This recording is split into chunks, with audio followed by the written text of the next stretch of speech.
얘기하죠. 그래서 주님이 당신을 나타내신 날이다, 절기다. 그래서 주현절이라고 합니다.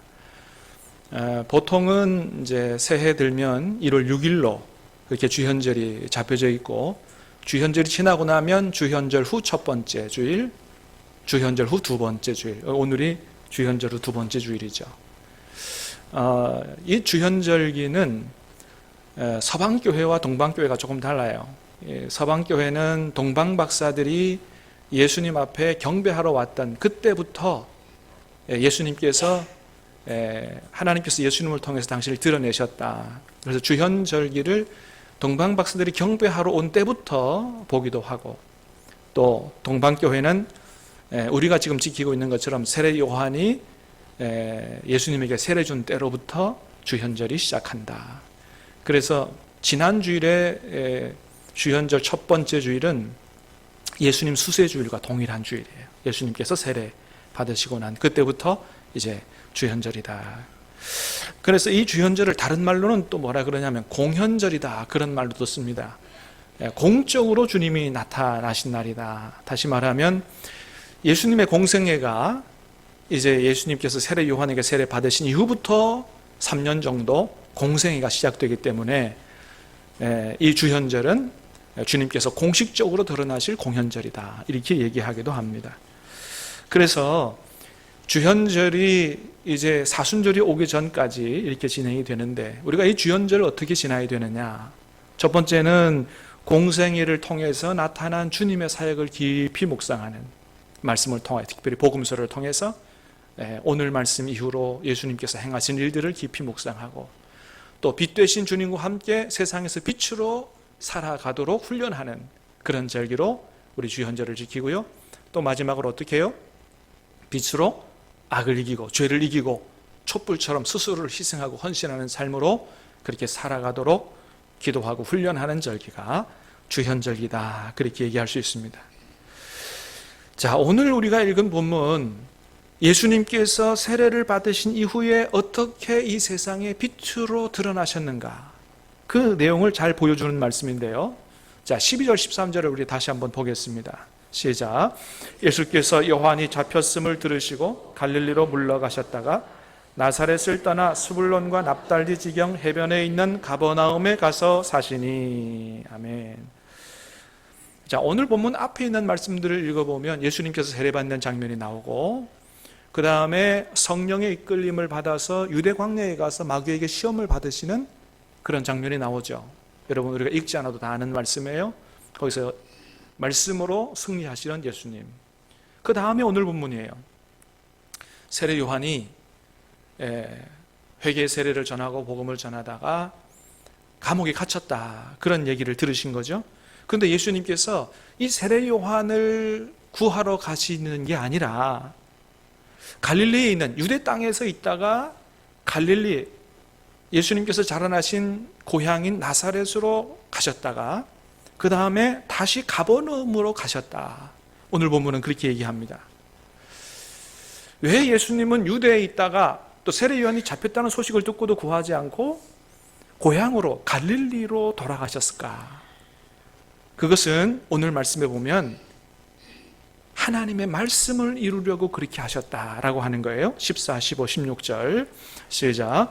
이는 선지자 이사야를 통하여 하신 말씀을 이루려 하심이라. 일렀으되 스불론 땅과 납달리 땅과 요단강 저편 해변길과 이방의 갈릴리여, 흑암에 앉은 백성이 큰 빛을 보았고 사망의 땅과 그늘에 앉은 자들에게 빛이 빛이었도다 하였느니라. 아멘.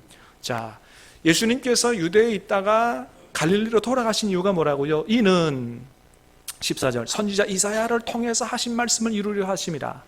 이게 이사야 9장 1절에 예언된 말씀이거든요. 예수님 오시기 이제 한 700년 전에 이사야 선지자를 통해서 예언한 말씀이, 찾아보진 않겠습니다만 이 말씀이 그 말씀 그대로입니다.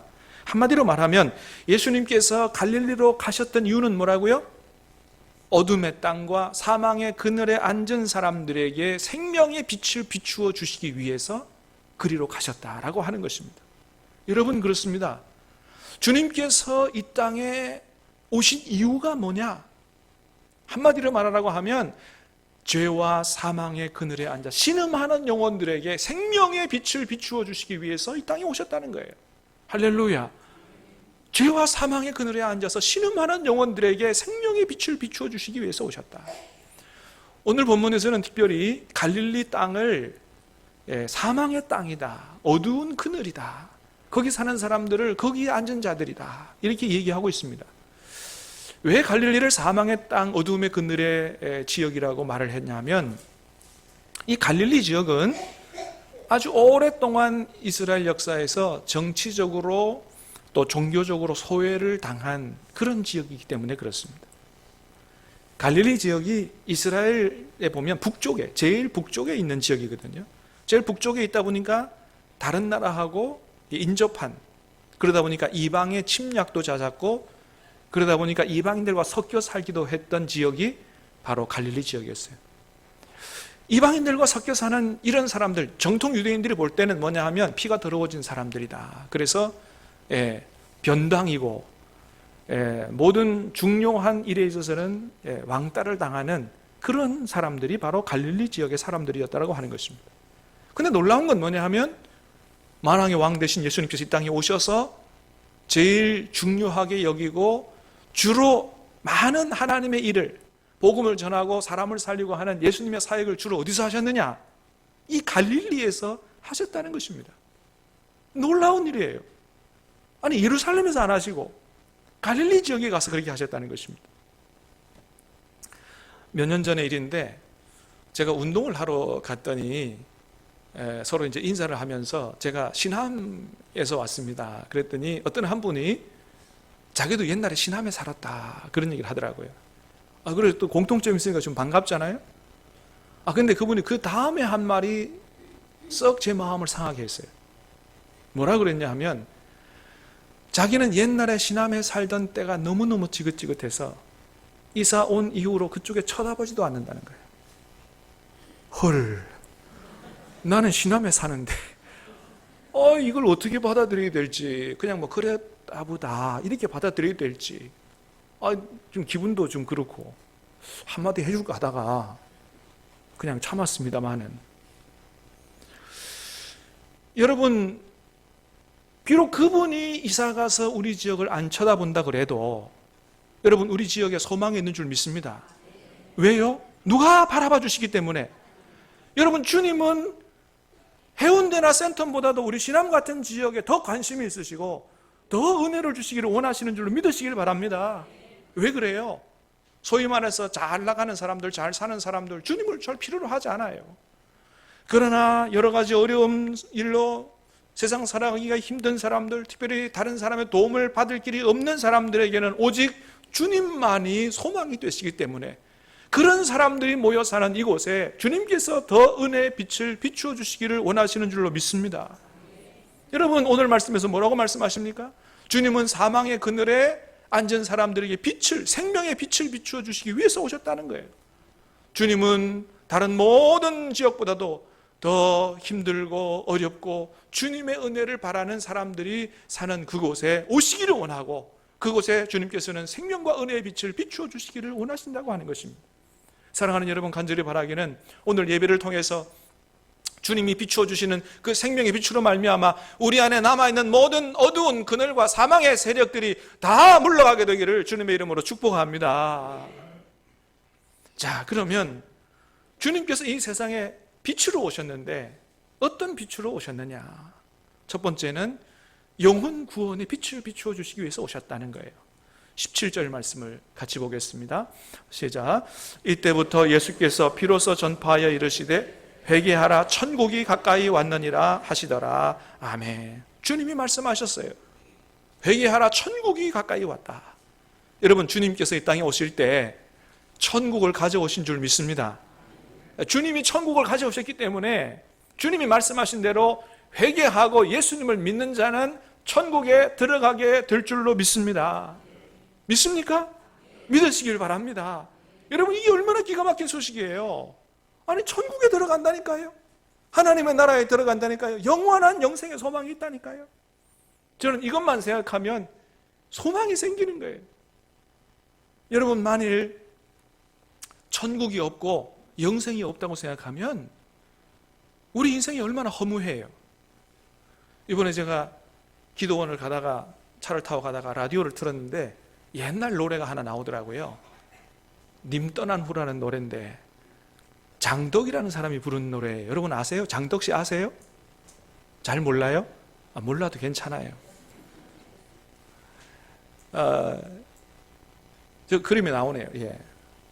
아주 귀엽게 생긴 가수예요. 근데 이 장덕이라는 가수가 노래만 잘하는 게 아니고 천재 작곡가였다 그래요. 그래서 님 떠난 후, 제가 노래를 잘 못해서 이걸 여러분 들어보면 다 아실 거예요. 근데 이거 말고도 아주 수많은 히트곡을 작사 작곡했는데 그 소녀와 가로등이라는 노래 있어요. 진미령 씨가 부른 조용한 밤이었어요. 그 노래 아세요? 그거를 누가 작곡했냐 하면 이 장덕 씨가 작곡했는데 몇 학년 때 했느냐? 중학교 2학년 때 작사 작곡을 한 거예요. 어렸을 때부터 아주 천재적인 작곡가의 능력을 가졌는데 이 장덕 씨가 이렇게 미래가 촉망되던 이 아가씨가 28살에 세상을 떠나게 됐습니다. 이유가 뭐냐 하면 약물 과다 복용이에요. 어렸을 때부터 굉장히 어려운 이런 환경에서 홀로 외롭게 자라다 보니까 밤에 잠을 못 자고 어렸을 때부터 수면제를 많이 먹은 거예요. 수면제 의지해서 잠을 자는 거예요. 나중에 그게 과다 복용돼서 28살에 세상을 떠나게 됐어요. 이 장덕 씨 오빠가 있죠? 장현이라고. 동생이 세상을 떠난 이후 7개월 만에 설암으로 또 세상을 떠나게 됐어요. 이 비운의 남매 때문에 그때 모든 국민들이 얼마나 가슴 아파했는지 몰라요. 그때 일이 저도 지금도 생각이 납니다. 여러분, 만일 천국과 영생이 없다면 이렇게 한평생 짧은 인생 괴롭게 살아가다 세상 떠난 이분들 어떻게 해야 됩니까? 천국은 반드시 있어야 하고요. 영생은 반드시 있어야 하고요. 아니, 있는 줄로 믿습니다. 여러분, 우리 주님께서 길과 진리와 생명이 되신 주님께서 천국이 있고 영생이 있다고 말씀하셨으니 있는 줄 믿습니다. 요한복음 11장 말씀 우리 다시 한번 읽어보겠습니다. 시작. 예수께서 이르시되 나는 부활이요 생명이니 나를 믿는 자는 죽어도 살겠고 무릇 살아서 나를 믿는 자는 영원히 죽지 아니하리니 이것을 내가 믿느냐? 믿습니까? 믿으시기를 바랍니다. 예. 믿는 자가 복된 거예요. 자, 그러면 우리가 이 천국과 영생에 들어가려면 어떻게 해야 된다고 주님 말씀하셨어요? 회개하라 라고 말씀하셨다는 거예요. 여러분, 그렇습니다. 우리의 죄를 해결하지 않고는 천국에 들어갈 길이 없기 때문에 주님 앞에 우리의 죄를 용서받고 우리가 주님 앞에 의롭다함을 얻기 위하여 주님의 보혈의 은혜를 받기 위하여 우리의 모든 죄를 철저히 자백하고 그 이후에는 우리의 삶의 방향을 돌이켜서 세상적인 방식으로 살지 않고 하나님 기뻐하시는 방식으로 살아가는 이런 진정한 회개가 있을 때 우리는 천국과 영생에 들어가게 된다고 하는 것입니다. 여러분, 천국에 들어가기 원하십니까? 회개할 수 있게 되기를 바랍니다. 주님 말씀하세요. 회개하라는 거예요. 그리고 예수님을 나의 유일한 구세주로 믿으시기를 바랍니다. 그 예수님을 나의 주님으로 영접하여 들으시기를 주님의 이름으로 축복합니다. 그러면 천국에 들어가게 된다. 주님께서 이 세상에 오신 이유가 뭐냐? 제일 첫 번째는 죄와 사망의 그늘에 앉은 우리에게 회개의 복음을 전하시고 우리에게 영원한 영원구원과 생명의 빛을 비추어 주시기 위해서 주님이 이 땅에 오셨다고 하는 것입니다. 두 번째는 우리 영혼만이 아니라 우리 인생에도 생명의 빛을 비추어 주시기 위해서 오셨다라고 하는 것입니다. 18절 19절 말씀 시작. 갈릴리 해변에 다니시다가 두 형제 곧 베드로라 하는 시몬과 그 형제 안드레가 바다에 그물 던지는 것을 보시니 그들은 어부라. 말씀하시되 나를 따라오라. 내가 너희를 사람을 낚는 어부가 되게 하리라 하시니. 아멘. 베드로와 안드레 또 야고보와 요한, 아주 예수님의 중요한 제자들이 부름을 받는 그런 장면을 기록한 말씀이죠. 여러분, 우리가 아는 바와 같이 우리 기독교 역사에 하늘의 별처럼 빛나는 그런 귀한 일꾼 두 사람을 뽑으라라고 한다면 아마 단연 베드로와 사도 바울일 것입니다.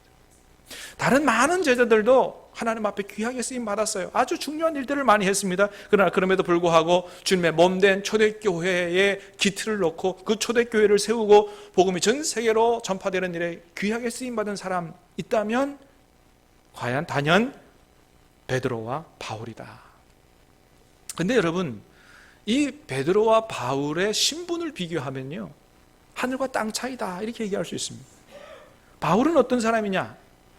바울은 한마디로 세상적으로 잘 나간 사람이에요. 오늘날 말하면 엄친아 같은 사람이에요. 학교도 유대 사회에서 가장 이름 있다고 하는 가말리엘 문화에서 어렸을 때부터 공부했습니다. 얼마나 외국어를 잘했어요. 유대인에도 불구하고 헬라어를 잘했습니다. 로마 시민권을 갖고 있었습니다. 오늘 우리 사회로 말하면 이 바울은 서울대 나오고 또 영어 능통하게 하고 미국 시민권을 갖고 있는 사람이다, 이렇게 얘기할 수 있습니다. 근데 베드로는 어떠냐? 베드로는 소위 말해서 흙수저다, 이렇게 얘기할 수 있어요. 사도행전 4장에 보니까 많은 사람들이 베드로는 본래 학문 없는 사람인 걸로 알았다. 그러니까 학교를 제대로 다니지 못한 사람이다라고 하는 거예요. 또 어디 살았습니까? 갈릴리 총동네에서 물고기 잡으면서 사는 어부였다고 하는 것이죠. 근데 그런 그가 오늘날 어떻게 됐느냐? 기독교 역사에 길이 빛나는 찬란한 이름으로 모든 세상에 기억되고 있다고 하는 것입니다. 할렐루야! 이게 얼마나 놀라운 축복이에요. 여러분, 주님은 얼마든지 우리 인생을 그렇게 변화시킬 수 있는 줄로 믿으시길 바랍니다. 여러분, 베드로가 주님을 만나지 않았다면, 주님의 부름을 받지 않았다면 어떻게 살았을까요? 잘은 몰라도 그냥 갈릴리 촌동네에서 하루 벌어 하루 먹고 살다가 그냥 그렇게 살다가 간 인생이 없는지 모릅니다. 아니, 혹이나 고기 잡는 일을 터득해가지고 뭐 대가가 돼서 돈 많이 벌어서 부자가 된지도 몰라요. 그러나 여러분, 그런 인생이 하나님과 전혀 연관없는 인생이라고 한다면, 그가 했던 모든 일들이 하나님과 연관없는 일이라고 한다면 무슨 의미가 있겠어요? 바람처럼 왔다가 이슬처럼 사라지는 그런 인생에 불과한 것이죠. 여러분, 우리가 비록 세상적으로 출세하고 큰 부자가 못 되고 그렇게 안 된다고 할지라도 하나님 앞에서 의미 있는 인생, 여러분, 하나님이 인정하시고 칭찬하시는 그런 인생을 살아야 할 줄로 믿습니다. 그게 진정한 성공한 인생이다. 우리는 그렇게 믿는 것이죠.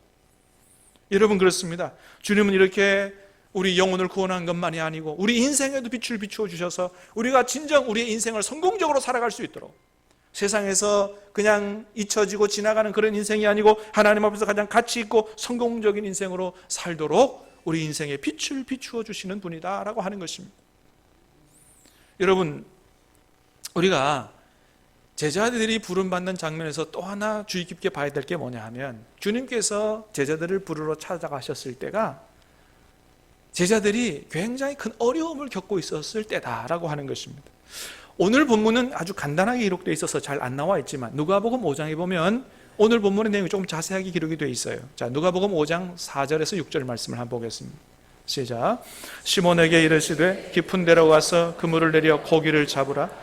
시몬이 대답하여 이르되 선생님, 우리들이 밤이 새도록 수고하였으되 잡은 것이 없지만은 말씀에 의지하여 내가 그물을 내리리다 하고 그렇게 하니 고기를 잡은 것이 심히 많아 그물이 찢어지는지라. 아멘. 우리가 여러분 잘 아는 말씀이에요. 여러분, 주님께서 제자들 부르러 찾아가셨을 때가 언제라고요? 고기 잘 잡고 만선일 때 찾아가신 게 아니라 밤새도록 고기 잡았지만 한 마디도 못 잡고 시리에 빠져 있을 때, 그때 주님이 찾아가셨다라고 하는 거예요. 여러분, 그렇습니다. 주님은 언제 우리를 찾아오셔서 만나시기를 원하시느냐? 우리가 하는 일 모든 일이 다 잘 되고 소위 말해서 잘 나갈 때가 아니에요. 하는 일도 안 되고 실패하고 넘어지고 절망하고 시리에 빠져 있을 때 주님은 우리를 찾아오신다는 거예요. 왜요? 그래야 그때 우리가 주님을 붙들기 때문에 그래요. 잘 나갈 때 찾아오시면 콧방귀도 안 끼는 게 우리이기 때문에 그렇다는 것이죠. 여러분, 지금 여러분은 어떤 여러분의 문제로 괴로워하고 힘들어하십니까? 사업의 문제입니까? 가정의 문제입니까? 물질의 문제입니까? 건강의 문제입니까? 여러분, 지금 바로 그때가 여러분 주님이 찾아오시는 때요, 주님 만날 때인 줄로 믿으시기를 바랍니다. 그러므로 실패했다고 안 된다고 다 끝났다고 생각하고 고개 떨구고 있지 마시고 우리의 삶에 생명의 빛을 비추어 주시기 위해서, 우리로 하여금 새로운 인생을 살아가도록 하시기 위해서 찾아오시는 주님을 바라볼 수 있게 되기를 바라고, 주님 내미는 손 붙잡을 수 있게 되기를 바라고, 여러분 주님과 함께 다시 일어서 새 인생을, 이전보다 훨씬 더 가치 있는 인생을 살아가는 저와 여러분 될 수 있게 되기를 주님의 이름으로 축복합니다. 주님은 그렇게 우리 인생에 새로운 빛을 비추어 주시기 위해서 오신다는 거예요. 마지막으로는 주님은 우리에게 치유의 빛을 비추어 주시기 위해서 오신다라고 하는 겁니다. 23절, 24절 두 절 말씀을 보겠습니다. 시작. 예수께서 온 갈릴리에 두루 다니사 그들의 회당에서 가르치시며 천국 복음을 전파하시며 백성 중에 모든 병과 모든 약한 것을 고치시니 그의 소문이 온 수리아에 퍼진지라. 사람들이 모든 앓는 자 곧 각종 병에 걸려서 고통당하는 자 귀신 들린 자 간질하는 자 중풍병자들을 데려오니 그들을 고치시더라. 아멘. 할렐루야. 오늘 말씀이 얼마나 귀해요.